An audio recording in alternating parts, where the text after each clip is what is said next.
Standing in the parking lot of the courthouse, Federal Prosecutor Malcolm Avery felt the sharp pressure of handcuffs on his wrists. Just minutes earlier, he had been heading to lunch, his briefcase in hand. Now, he was being detained by an officer too eager to make an arrest and unwilling to listen. As the story would soon reveal, Officer Gregson had no idea that his so-called perfect suspect was about to turn this incident into a lesson about justice that neither of them would forget. For Malcolm, the irony was unmistakable. After years of working for the Department of Justice, ensuring fairness under the law, he now stood accused, targeted simply because he fit a vague description, a tall black man in his 40s. His tailored suit and composed demeanor were not enough to dissuade Gregson, who only saw what he wanted to see. Malcolm remained calm, though a storm brewed beneath his exterior. This wasn't just about mistaken identity. It was an opportunity to shed light on the systemic issues he had fought to address throughout his career. As Gregson led him toward the courthouse, both men were unaware that this moment would not unfold as expected. It would become a pivotal story, one that would challenge deeply ingrained perceptions of justice. Inside the courthouse, Malcolm's polished shoes echoed through the marble hallways. Each step was deliberate, every movement calculated. He ignored the stares and murmurs of onlookers. This was not the first time he had encountered prejudice, but never before in such an overt and demeaning way. Gregson's firm grip on his arm served as a physical reminder of how quickly assumptions could strip someone of their dignity.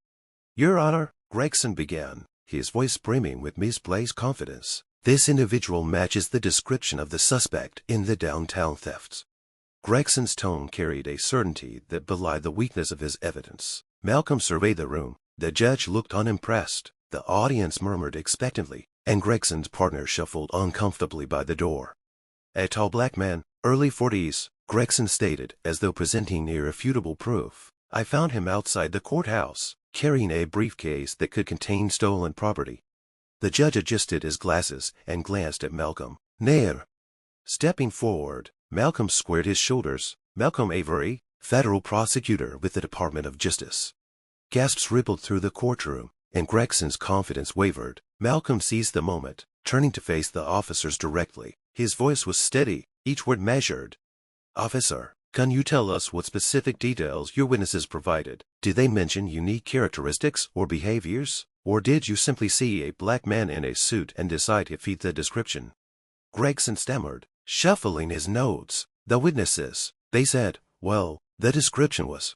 Malcolm pressed on, vague enough to apply to countless individuals in this city. He said firmly, "And yet, you detain without probable cause, without checking my identification, without asking even the most basic questions." The judge leaned forward, his interest piqued. "Mr. Avery, are you implying this arrest was racially motivated?" "I'm stating, Your Honor, that this is part of a broader, systemic failure," Malcolm replied. "Every day, men who look like me are stopped, questioned, and detained based on nothing more than superficial assumptions. Today, it's me, Federal Prosecutor. Tomorrow, it could be a teacher, a doctor, or a father walking his kids to school." Gregson's earlier bravado had all but disappeared. "I was just following procedure."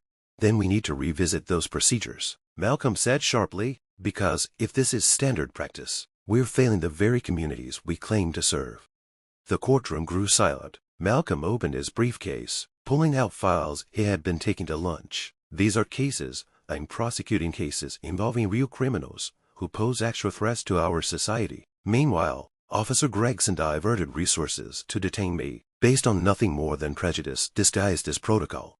The judge studied Malcolm and Gregson carefully. "Mr. Avery, what resolution would you suggest?" Malcolm paused, the weight of the moment heavy in the air. "This isn't about punishment," he said finally. "It's about transformation. I propose mandatory training on implicit bias for Officer Gregson, a thorough review of departmental protocols for suspect identification, and a formal acknowledgement of the harm caused by racial profiling not just to individuals, but to the justice system as a whole." The judge delivered his verdict swiftly. In addition to mandatory training and an official apology, the court ordered a department-wide review of arrest procedures. As Malcolm gathered his belongings, Gregson approached him, his earlier arrogance replaced with humility. "I didn't mean to." "Intent isn't always the issue, officer," Malcolm replied. "It's the impact that matters. Remember this feeling the next time you're tempted to act on assumptions rather than facts."